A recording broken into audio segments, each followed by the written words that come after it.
พามาดูควายเผือกนะคะแถวบ้านเรียกควายดอนควายของท่านกำนันตำบลโพนจานนะคะอุ๊ยน่ารักจังเลยมันดอกเหรอมันเปิ่งเทาลูกมันเป็นตัวเมียพ่อก็ดอนมันบอกพ่อก็เผือกบ่ค่ะพ่อกับตัวนี้เหรอแม่เผือกไหมนั่นเองแม่มันแม่ดำเอาแม่มันนี่ตัวน้อยๆนี่นะตัวนี้ใช่ไหมคะแม่แม่ตัวโอ้ตัวโน้นแม่สีดำอันนี้คือพ่อครับพ่อเผือกแต่ว่าลูกออกมาเป็น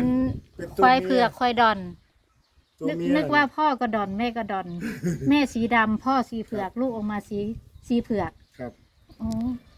ตัวนั้นเอาไว้ดูเด้อท่านกำนันเด้อตัวนั้นกำลังรอคลอดจักสีได้เผือกหมดเลยโอ้อีกตรงในท้องกำลังตั้งครรภ์อยู่ครับกับพ่อตรงนี้ใช่ไหมพ่อเดียวกันในมืดเดี๋ยวรอดูว่ามันจะเผือกเหมือนลูกคนแรกเนาะคักเพื่อนน้องชายอยู่โคกมันก็